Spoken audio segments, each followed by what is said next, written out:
উপস্থিত ডাক্তার ভাই বোনেরা, হোমিওপ্যাথি স্টাডি অ্যান্ড রিসার্চ ফাউন্ডেশনের আজ 820তম ক্লাস। এই 820তম ক্লাসে আমরা শিখব রোগীলিপিতে বর্তমান কষ্টের বিবরণ। রোগীলিপিতে বর্তমান কষ্টের বিবরণ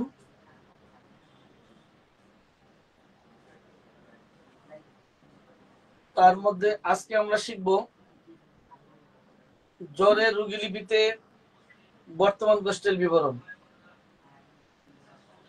সম্মানিত উপস্থিতি,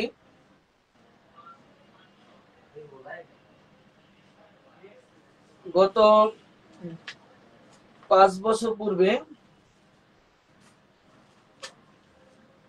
দেখে নিচ্ছি আমি 2023 সালে 6 জানুয়ারি 2023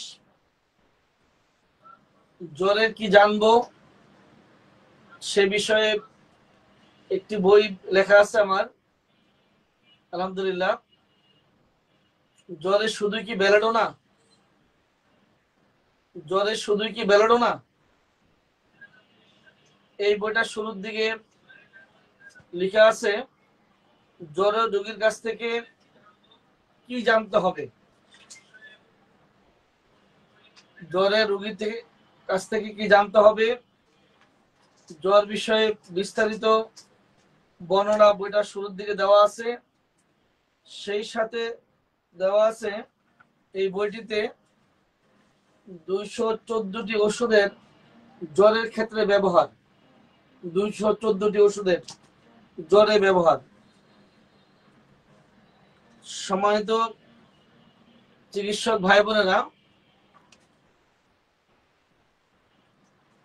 রোগীলিপির মূল যদি বলি বর্তমান কষ্টের বিবরণ, অথবা এভাবে যদি বলি হোমিওপ্যাথিতে রোগীর চিকিৎসার ক্ষেত্রে সর্বপ্রথম চাই আপনার একটি আদর্শ রোগীলিপি। এই আদর্শ রোগীলিপির মধ্যে সবকিছু থাকতে হবে। তার মধ্যে রোগীর বর্তমান কষ্টের বিবরণটি সঠিকভাবে উল্লেখ করতে হবে, সবই সঠিকভাবে লিখতে হবে। তবে ব্যাপকভাবে রোগীর যে বর্তমান কষ্টগুলো থাকে সেই কষ্টগুলির বিস্তারিত বর্ণনা থাকতে হবে। যদি বিস্তারিত বর্ণনা না থাকে সঠিকভাবে, তাহলে রোগীর ওষুধটি নির্বাচন করা কোনো ক্রমেই সম্ভব নয়। আমরা বর্তমান কষ্টের বিবরণের আজকে আমাদের 6ষ্ঠ ক্লাস। প্রথম দিন শুরু করেছিলাম আমরা যৌন দুর্বলতা দিয়ে, কাশি আলোচনা করেছি, দাঁত আলোচনা করেছি। পর্যায়ক্রমে আজকে আমরা আলোচনা করব সাইটিক, আলোচনা করেছি সাইটিকা বাতের বিষয়ে। আজকের আলোচনা বিষয় হবে জ্বর সম্পর্কে। জ্বরের রোগীলিপিতে জ্বর বিষয়ে যা জানতে হবে। বর্তমান কষ্টের বিবরণের মধ্যে প্রথম যা জানতে হয় তা হচ্ছে কোন অঙ্গে, এই কোন অঙ্গে কোন একটি ব্যথা কষ্ট, এটা আমরা কোন অঙ্গে পাইতে পারি। তাহলে জ্বরও কি আমরা কোন অঙ্গে পাবো? হ্যাঁ, পাওয়া যাবে। কারণ রোগীদের জ্বর আসলে মাথা থেকে পায়ের তলা সবটুকু একইভাবে একই গতিতে উত্তপ্ত হয় না। কারো ক্ষেত্রে দেখা যায় শরীরের সামনের দিকে উত্তাপ, পিছনে ঠান্ডা, অথবা পিছনে উত্তাপ, সামনে ঠান্ডা, ডানে উত্তাপ বামে ঠান্ডা, বামে উত্তাপ ডাইনে ঠান্ডা, উপরে উত্তাপ নিচে ঠান্ডা, নিচে উত্তাপ উপরে ঠান্ডা। এই যে শরীরের কোন কোন অংশ বেশি উত্তপ্ত, কিছু কিছু অংশ স্বাভাবিক। এই জন্য আমাদের প্রথমত জানতে হবে যে রোগীর কোন অংশটা কোন দিকটা বেশি উত্তপ্ত, বেশি গরম, এই জিনিসটি আমাদের আগে জানতে হবে। কতদিন যাবত জ্বর? কোন রোগী যদি জ্বর নিয়ে আসে অল্প সময়, 1 দিন 2 দিন 3 দিন, এটা একটা জিনিস, এটা একটা বিষয় যে অল্প দিনের জ্বর। আবার দেখা যায় এটা লং টাইমের জ্বর, চলছে তো চলছে, 1 মাস 2 মাস 6 মাস 1 বছর 2 বছর, লম্বা টাইমের জ্বর। তাহলে স্বল্পকালীন জ্বর আর বেশি সময় ব্যাপী জ্বর, এটা আগে আপনি জেনে নেবেন। যেটা অল্প সময়ের জ্বর, এই জ্বরের ক্ষেত্রে যেভাবে রোগীলিপি করবেন, আর যে রোগীটা জ্বরটা দীর্ঘদিনের, সেই রোগীলিপিটা আরেকটু গভীরভাবে চিন্তা ভাবনা করে আপনার রোগীলিপিটি করতে হবে।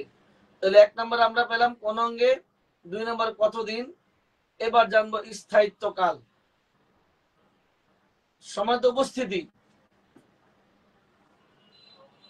রোগীর ব্যথার যেমনি করে স্থায়িত্বকাল থাকে, একইভাবে জ্বরের স্থায়িত্বকাল থাকে। রোগীকে আপনি প্রশ্ন করতে পারেন, আপনার জ্বরটা কি একটানা চলছে, নাকি কখনো থাকে কখনো থাকে না? আমরা যে পৃথিবীতে কাজ করছি, হোমিওপ্যাথিতে সদৃশ বিধান মতে রোগীদের, যে রোগীর জ্বরটা একটানা চলছে তার একরকম ওষুধ, যার জ্বরটা এই দেখা দিল, কিছুক্ষণ থাকার পর আবার জ্বর থাকলো না, জ্বর আসে আবার চলে যায়, এই যে এ আছে এই নাই, এটার এক ওষুধ। আর এক নাগারে চলছে তার ভিন্ন ওষুধ। জ্বরের গতি আস্তে আস্তে আস্তে আস্তে করে বাড়তে থাকলো, কিছুক্ষণ থাকার পরে আবার আস্তে আস্তে আস্তে আস্তে করে চলে যাচ্ছে।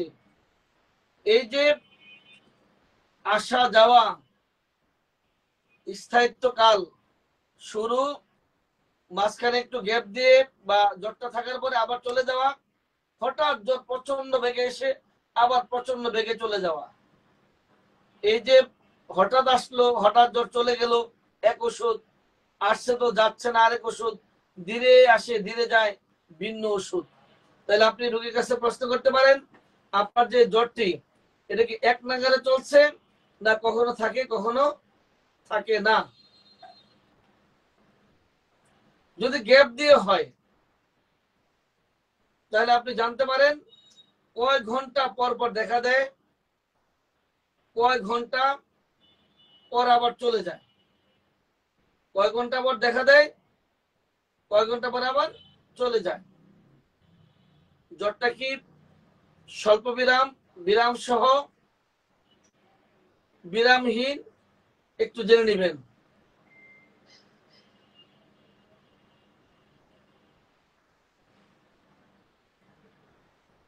কোন রোগীর জ্বর যেমন 6 ঘন্টা পর দেখা দিয়ে 2 ঘন্টা স্থায়ী হয়,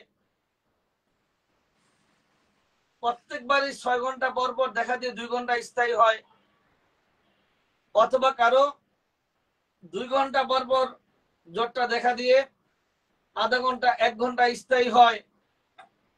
এই যে 2 ঘন্টা পর পর দেখা দিল, 1 ঘন্টা স্থায়ী হলো, এটা তার জ্বর দেখা দেওয়ার পর থেকে এইভাবেই চলছে, এটা হচ্ছে নিয়মিত। আরেকটা বাবা আমরা অনিয়মিত, ওটা কি, যেমন ধরেন কারো জ্বর কখনো 6 ঘন্টা পর, কখনো 4 ঘন্টা পর দেখা দেয়, আবার কখনো 1 ঘন্টা স্থায়ী হয়, কখনো আধা ঘন্টা স্থায়ী হয়। এই যে 1 ঘন্টা পর পর দেখা দেয়, আধা ঘন্টা স্থায়ী হয়, আবার 3 ঘন্টা পর দেখা দেয় 2 ঘন্টা স্থায়ী হয়, এটা হচ্ছে অনিয়মিত। নিয়মিত জ্বরের এক ওষুধ, অনিয়মিত জ্বরের ভিন্ন ওষুধ। রোগীর জ্বর 2 দিন পর পর দেখা দেয় 12 ঘন্টা স্থায়ী হয়। ওষুধ দিলে 6 ঘন্টা পর আবার জ্বরটা চলে যায়। 2 দিন পর বা 1 দিন পর জ্বরটা দেখা দিল, 12 ঘন্টা স্থায়ী হয়। কিন্তু রোগী যদি ওষুধ দেওয়া হয়, তাহলে সে ওষুধ দেওয়ার ফলে 12 ঘন্টার পরিবর্তে 6 ঘন্টার জ্বরটা থেকে পরে চলে যায়। তাহলে রোগীর জ্বরটা হচ্ছে স্থায়ী 6 ঘন্টা। 6 ঘন্টা ওষুধ খেয়ে, ওষুধ না খেলে 12 ঘন্টা, তার মানে তার এই জ্বরের স্থায়িত্ব কাল হচ্ছে 12 ঘন্টা, 1 দিন পর কিংবা 2 দিন পর। তাহলে আমরা কি পেলাম? কোন অঙ্গে পেলাম, কতদিন পেলাম, স্থায়িত্ব কাল পেলাম। স্থায়িত্ব বলতে কতক্ষণ পর পর জ্বরটা দেখা দেয়, কতক্ষণ স্থায়ী হয়, নাকি এক নাগারে চলতে থাকে, এটা আমরা জেনে নিতে পারি। যারা এই মুহূর্তে ক্লাসে আছেন, শেয়ার দিয়ে আরেকজনকে দেখা সুযোগ করে দেন। বিস্তৃতি, জ্বরের আবার বিস্তৃতি কি? অনেকেই বলতে পারেন জ্বর আবার বিস্তৃতি কি? কোন একটা ব্যথা পেটে, এই পেটের ব্যথা পিঠে ছড়ায়, এটা বিস্তৃতি হতে পারে। কিন্তু জ্বরের আবার বিস্তৃতি, একজনের ডান হাতে ব্যথা, হাতের ব্যথা কনুইতে অথবা কাঁধে ছড়াতে পারে। তাহলে জ্বরেরও কি বিস্তৃতি আছে? হ্যাঁ, আছে বিস্তৃতি। রোগীর যখন জ্বর শুরু হলো, প্রথম দিন শুধু ডান পাশে উত্তাপ, পরের দিন থেকে বাম পাশে উত্তাপ, অথবা প্রথম দিন ডান পাশে বাম পাশে উত্তাপ, পরের দিন থেকে ডান পাশে উত্তাপ, অথবা প্রথম দিন বা আক্রমণটা হলো বুকের দিকে বা সামনের দিকে উত্তাপ, 1-2 দিন পর সম্পূর্ণ শরীরটা উত্তপ্ত। এই সামনে শুরু হয় পিছনে, পিছনে শুরু হয় সামনে, অথবা প্রথম দিকে জ্বর ছিল মাথা থেকে বুক পর্যন্ত বা গলা পর্যন্ত বা পেট পর্যন্ত, 2 দিন পরে পা সহ উত্তপ্ত। তাহলে কোন পাশে আক্রমণ করে, কোন দিকে যাচ্ছে, কোন দিকে ছড়াচ্ছে, এটা আমাদের জানতে হবে। সময় উপস্থিতি, এই মুহূর্তে যারা ক্লাসে অবস্থান করছেন, আমাকে একটু লিখে জানান জ্বরের প্রকাশ অনুভূতিটা কি হবে। যাদের জানা আছে একটু লিখে জানান যে জ্বরের প্রকাশ অনুভূতি কি হবে। আমরা জানি রোগীর প্রকাশ অনুভূতিটা, যদি বলি এই পৃথিবীর মূল যদি হয় রোগীলিপি, আর রোগীলিপির মূল হচ্ছে বর্তমান গোষ্ঠীর বিবরণ। বর্তমান গোষ্ঠীর বিবরণের যদি আরো মূল বলতে যাই, সেটা হচ্ছে রোগীলিপির প্রকাশ ও অনুভূতি। এই প্রকাশ অনুভূতিটা যদি ঠিক মতো নেওয়া যায়, সঠিকভাবে নেওয়া যায়, তাহলে আপনি রোগীর ওষুধটার কাছে খুব দ্রুত যেতে পারবেন। প্রকাশ অনুভূতি, প্রকাশের মধ্যে কি আছে? আকৃতিগত, বর্ণগত। প্রকাশের মধ্যে আকৃতিগত, বর্ণগত। আকৃতিগত কি? জ্বরের সময় চেহারা ফুলে যাওয়া, কিংবা চোখ মুখ বসে যাওয়া, শুকিয়ে যাওয়া। বর্ণগত কি? জ্বরের সময় চেহারা লাল হয়ে যাওয়া, আগুনের মতো উত্তপ্ত হয়ে যাওয়া, শরীরটা লাল হয়ে যাওয়া, কিংবা ফ্যাকাশে হয়ে যাওয়া, বর্ণগত। অনুভূতি কি? প্রকাশ অনুভূতি, অনুভূতির মধ্যে রোগীর এই জ্বর, আগুনে পুড়ে যাওয়ার মতো জ্বর, শরীরের যে কোন অংশটার মধ্যে জ্বর, একদিক জ্বর আরেকদিকে ঠান্ডা, তার এই জ্বরের মধ্যে তার কষ্ট, ব্যথা, যন্ত্রণা,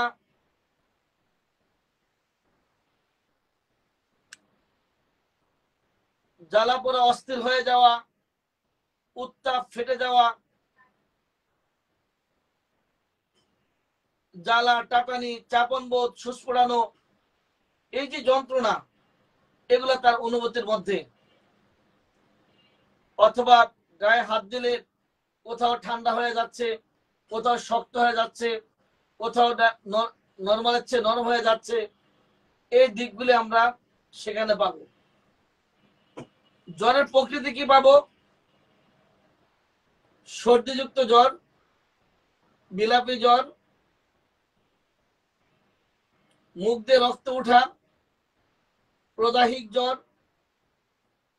জ্বরের মধ্যে আমরা ঘাম পাবো। জ্বরের সময় কারো ঘাম অনুপস্থিত, কারো প্রচুর ঘাম। জ্বর চলছে, তাপ বেশি, ঘামও বেশি, অথবা জ্বর ছেড়ে দিচ্ছে, প্রচুর ঘাম হচ্ছে। জ্বর ছেড়ে দিচ্ছে, প্রচুর ঘাম হচ্ছে।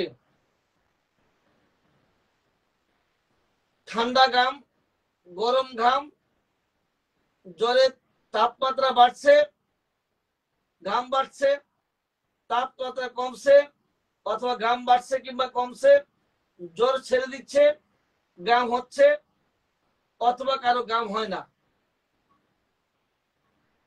জ্বরের সঙ্গে শীত, জ্বরের শুরু থেকে শীত বা মাঝখানে শীত, পরে শীত, জ্বর ছেড়ে দিলে শীত, জ্বরের তাপ বাড়তেছে, শীত বাড়তেছে, জ্বরের সাথে শীত, পূর্বে, সময়, পরে,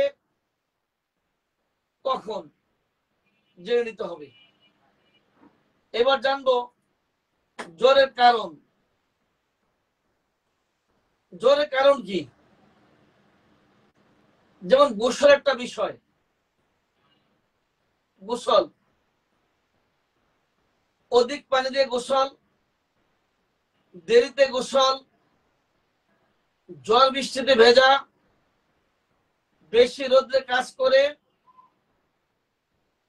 নদীতে গোসল করা, ঘাম বসে যাওয়া, বেশি সময় পানিতে থাকা, গরম থেকে এসে ঘাম নিয়ে পানিতে নেমে যাওয়া বা গোসল করা, অধিক ঠান্ডা পানি খাওয়া,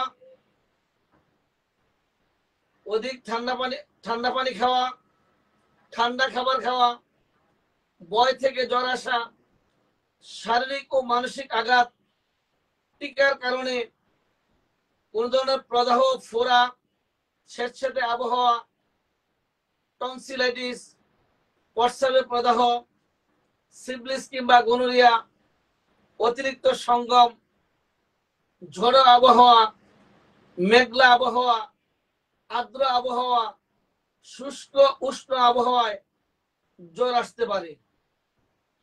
বেশি দিন জ্বর হলে সেই ক্ষেত্রে জ্বরের প্রকৃতি কেমন, বাতজ্বর কিনা, শরীরে ভিতরগত কোনো প্রদাহ বা ক্ষত সন্দেহ করতে হবে।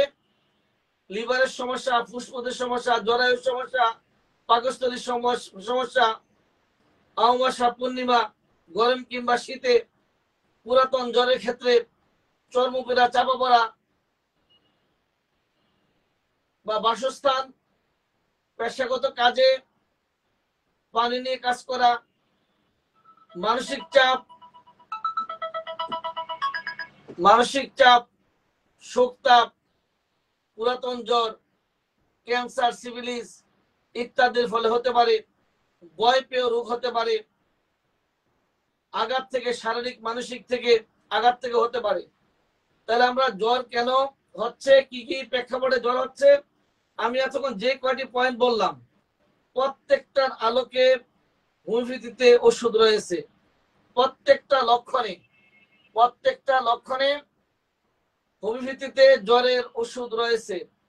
রোগীর ডান পাশে জ্বর, বাম পাশে জ্বর নেই, সামনে জ্বর, পিছনে জ্বর নেই, উপরে জ্বর, নিচে জ্বর নেই। এই যে যা বললাম এতক্ষণ জ্বরের কারণগুলি, প্রত্যেকটা কারণ ভিত্তিক জ্বরের ওষুধ রয়েছে, কারণ ভিত্তিক। এবার জানবো সম্পর্কযুক্ত লক্ষণ। জ্বরের সঙ্গে শরীর ব্যথা, সর্দি, কাশি, হাসি, বমির ভাব, মাথা ব্যথা, পাতলা পায়খানা, আমাশয়, হাম, পক্স, অস্থিরতা, জ্বরের সাথে নিদ্রালুতা, অবসাদ, নীরবতা, দুর্বলতা, উদাসীনতা, এই সকল বিষয়গুলি সম্পূর্ণ যুক্ত হিসেবে থাকতে পারে। জটিলতা, রোগী দুর্বল হতে থাকলে প্যাথোলজি কিছু টেস্ট করে জেনে নিতে হবে রোগীর টাইফয়েড, ম্যালেরিয়া, চিকুনগুনিয়া, ডেঙ্গু ইত্যাদি কোনো সমস্যা হয়েছে কিনা একটু জেনে নিতে হবে। সর্বশেষ, কখন কোন অবস্থায় জ্বরটা বাড়ে এই বিষয়টাও জেনে নিতে হবে। গরমে, গরম ঘরে আবদ্ধ থাকলে, দাঁড়িয়ে থাকলে, গরম কাপড় পরিধান করে থাকলে, সঞ্চালনে দীর্ঘ সময় শুয়ে থাকলে এর মধ্যে জ্বরটা বাড়ে কিনা একটু জেনে নিতে হবে। জ্বরটা কখন কমে, কোন অবস্থায় জ্বরটা কমে। 5 দিনে বেশি যদি জ্বর হয়ে যায় সেই ক্ষেত্রে আপনাকে ভিন্ন চিন্তা করতে হবে। উত্তম অবস্থায় জ্বর বাড়তে থাকা, দাঁড়িয়ে থাকা, পরিশ্রম করলে, শুয়ে থাকলে, খাবার খেলে, গোসল করলে, কোন অবস্থায় জ্বরটা কম থাকে, ভোর থেকে ভোর রাত, কখন জ্বরটা বাড়ে, একদম ঘন্টা দিয়ে শুধু দিনে জ্বর বাড়ে ওটা জেনে লাভ নেই, রাতে জ্বর বাড়ে জেনে লাভ নেই, দিনে কোন সময়, কয়টার সময়, কি করলে জ্বরটা বাড়ে কিংবা কমে, এই তথ্যগুলি যদি আমরা সংগ্রহ করতে পারি তাহলে রোগীলিপিতে জ্বরের একটি বর্ণনা পাওয়া যাবে। সম্মানিত উপস্থিতি, আজকে আমরা আলোচনা করার চেষ্টা করেছি জ্বরের রোগীর কি জানবো, জ্বরের রোগীতে কি জানবো। আল্লাহ যদি হায়াতে বাঁচিয়ে রাখে আবার আগামী দিন ভিন্ন আরেকটি নিয়ে চলে আসব। সেই পর্যন্ত আল্লাহ সবাইকে সুস্থ রাখুক, সবাইকে ভালো রাখুক, সেই প্রত্যাশা রেখেই বিদায় নেব।